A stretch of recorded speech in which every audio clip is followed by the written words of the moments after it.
le Dieu de l'amour, le Dieu de la bonté, le Dieu de la pitié, le Dieu de la miséricorde. Mais pourquoi tu enfermes Dieu dans un système qui te dit que cette image, c'est l'image unique de Dieu?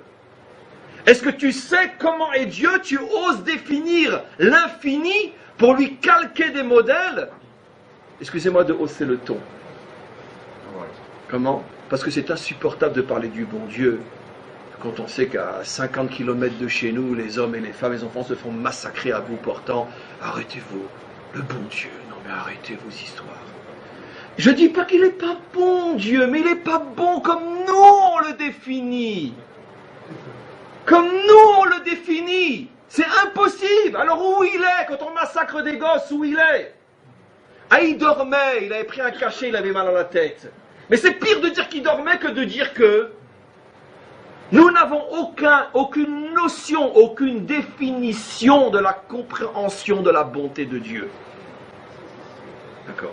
Et surtout qu'on ne dise pas une bêtise encore plus infâme, que ces enfants sont torturés à mort dans les prisons de Assad, parce que c'est pour qu'ils aient plus tard un grand monde à venir. Parce que le premier qui dit une chose pareille, moi je le tue. Parce que ça c'est une offense à Hachem insupportable. D'accord. Laissez le bon Dieu tranquille. D'accord. Laissez le bon Dieu tranquille. C'est insupportable ce qu'on lui met comme étiquette depuis des millénaires.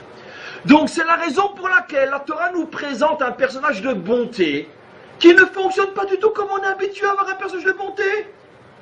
Il abandonne son père, il chasse son fils adoptif, il chasse son fils biologique, il chasse son épouse, il se bat contre les rois, il est prêt à tuer son propre fils, il chasse ses derniers enfants alors qu'il a déjà un âge très avancé, il a encore la force de les mettre à la porte. Mais qu'est-ce que c'est que cet homme bon? Lui fait ce que le maître du monde lui demande de faire. Quand le maître du monde lui dit « sacrifie ton fils », il sacrifie son fils. Quand le maître du monde lui dit « chasse ton fils », il chasse son fils. Quand le maître du monde lui dit « lech lecha mi bet avira », quitte la maison de ton père, il quitte la maison de son père. Mais s'il était prisonnier à l'intérieur d'une bonne nature, il n'aurait pas pu. Ce qui veut dire que la Torah ici nous prévient. Je ne vous demande pas d'être bon selon votre nature, je vous demande d'être bon selon l'ordonnance d'Hachem. Quand il vous dit de l'être, vous l'êtes. Quand il ne vous dit pas de l'être, vous ne l'êtes pas. Nekuda. Parce que sinon, ça s'appelle de l'idolâtrie. Quelle est la définition juive de l'idolâtrie? La projection de ses tripes sur Dieu. Comment je suis, je veux voir Dieu être. Ça, c'est l'idolâtrie. Au commencement, l'homme créa Dieu. Voilà comment commence la Bible des idolâtres. Qu'est-ce que ça veut dire l'homme créa Dieu?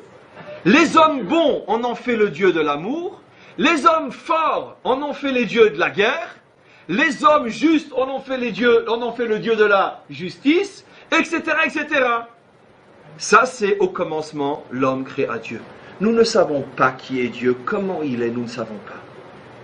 Nous savons tout simplement qu'il a confié comme mission à Abraham, dans le cadre restreint de quand il le lui demande, de se comporter avec bonté. Et effectivement, jamais dans toute la Bible, un homme, c'est-à-dire que l'exemple est plus que juste, jamais dans toute la Bible, un homme est intervenu pour sauver des ordures, autant qu'Abraham dans la prière pour Sdom. Ça, c'est la bonté d'Abraham, mais parce qu'il a compris que c'est ce que Hachem attendait de lui.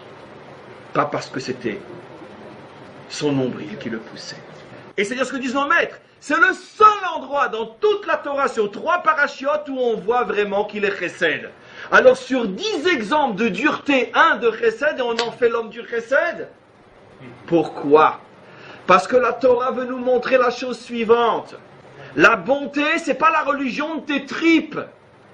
C'est pas la religion de ton nombril. La bonté, c'est un choix que tu fais parce que le maître du monde te le demande. Mais si le maître du monde te demande le contraire, tu peux aussi faire le contraire.